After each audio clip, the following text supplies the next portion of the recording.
to a humanitarian pause in Israel and Gaza with the fighting. However, at the top of the hour, we did hear from Wolf Blitzer that there was still bombing and shelling going on.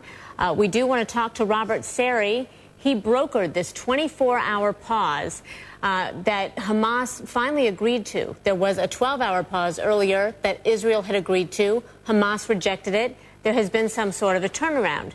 Robert Seri, thank you for being with us. Yes, hello. Hello. What can you tell us about why Hamas did an about-face, so to speak, and what are the terms of this 24-hour ceasefire? Well, I have, as you know, I have been calling on the parties to extend this ceasefire. Let's not call it a ceasefire, a humanitarian pause for 24 hours, an unconditional humanitarian pause for 24 hours. Israel agreed to a 24-hour pause, as you know, as of yesterday night. Now, despite initial disruption from resumed rocket fire, I was informed that Hamas and other Palestinian factions are now ready to accept the pause for a period of 24 hours starting 2 p.m. local time. And as you said, that is already it is already past that time, and we are in a situation that I have passed on this request coming from Hamas directly to my contacts in the Israeli government, and I'm now awaiting also an answer from Israel. However, I'm extremely concerned that after 2 o'clock, both rocket fire and, of course, also Israeli operations are continuing. And I appeal on both sides to now show utmost restraint for this humanitarian pause to become effective, I hope, as soon as possible.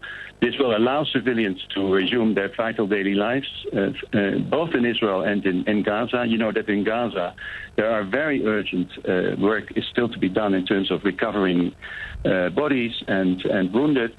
We all know that a very important religious Muslim holiday is upcoming, the Eid festival. So I really make an appeal to both sides not to miss maybe this last opportunity for calm. And let me say also one other thing. You know, this would be another calm, and I hope still it can be achieved. But there can be no substitute for actually also talks for a more durable ceasefire that would also address some of the underlying issues of this conflict. We all know that the return to the previous status quo is in fact no longer an option.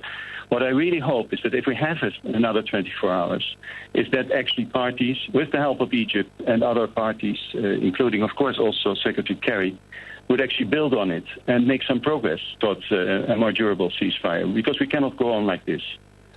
We know, let's bring in Wolf Blitzer, who's there in Jerusalem. Wolf, we saw in the statement from the Hamas spokesperson that they cited the beginning of this festival as part of their reason for accepting this 24-hour humanitarian pause, as Mr. Seri calls it. Are we hearing anything from the Israelis about this pause? Still no comment from the Israelis, but let me ask Mr. Seri a couple of questions, specific technical questions. And Mr. Seri, thanks very much for all the work that you're trying to achieve right now. As far as the Hamas position is concerned right now, assuming the Israelis accept the 24-hour pause, humanitarian pause, as you call it, has Hamas committed itself to stop sending rockets and missiles into Israel during those 24 hours?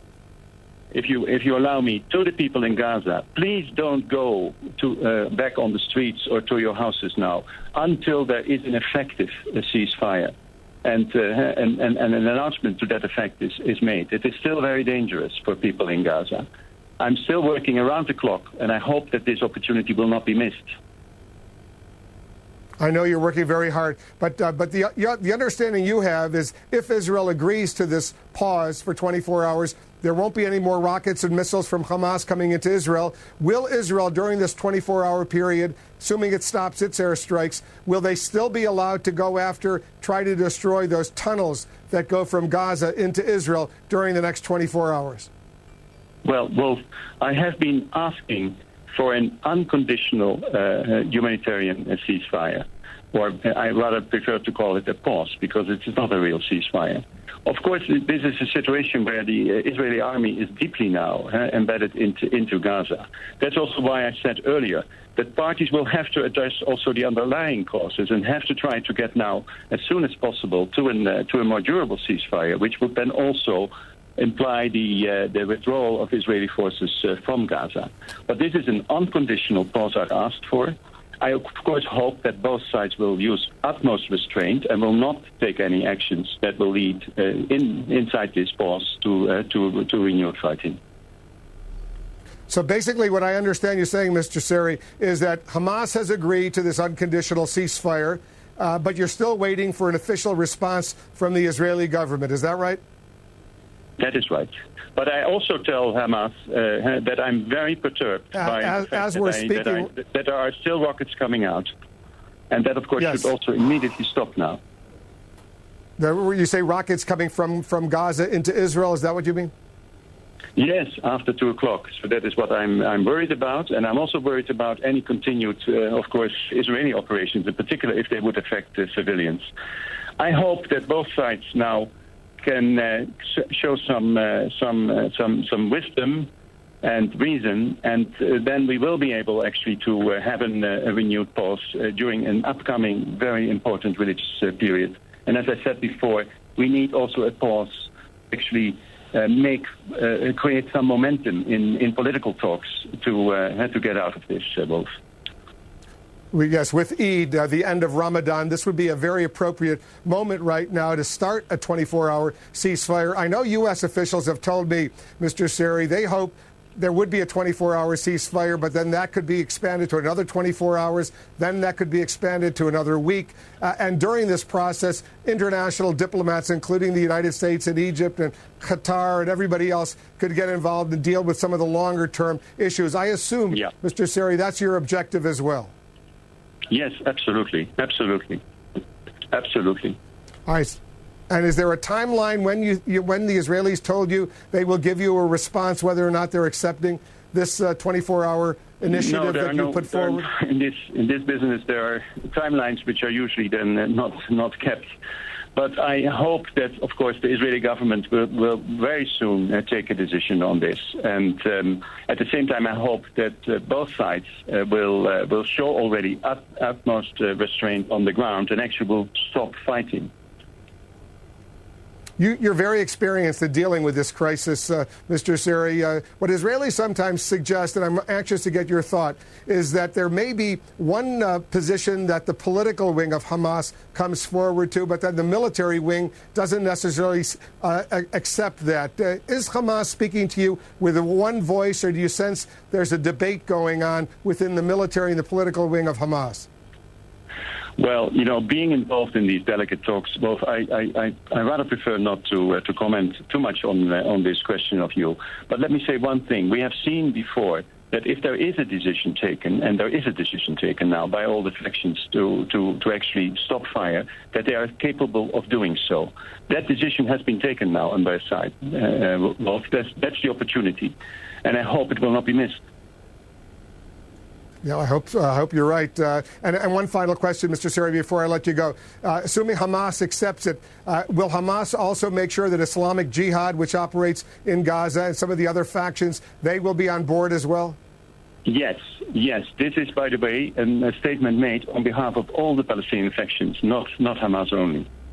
The statement they made about their readiness to start a humanitarian pause at 2 p.m.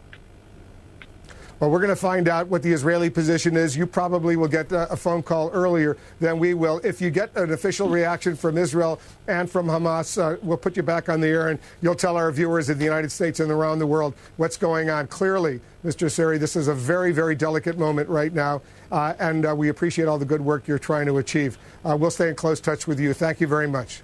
Thank you both. Let's hope we get there. All right, let's hope that something positive can emerge out of this horrible situation.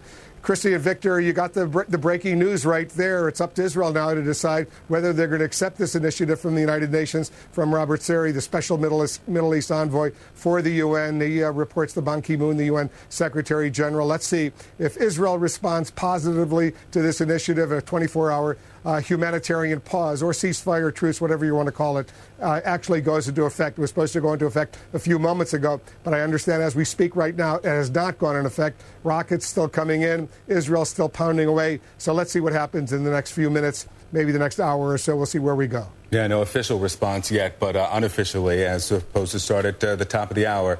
In the last few minutes, as you said, our call Penhall, who is there in Gaza, continues to hear the shelling. Wolf Blitzer, thank you to you and also to UN envoy Robert Seri, who we just spoke with a moment ago.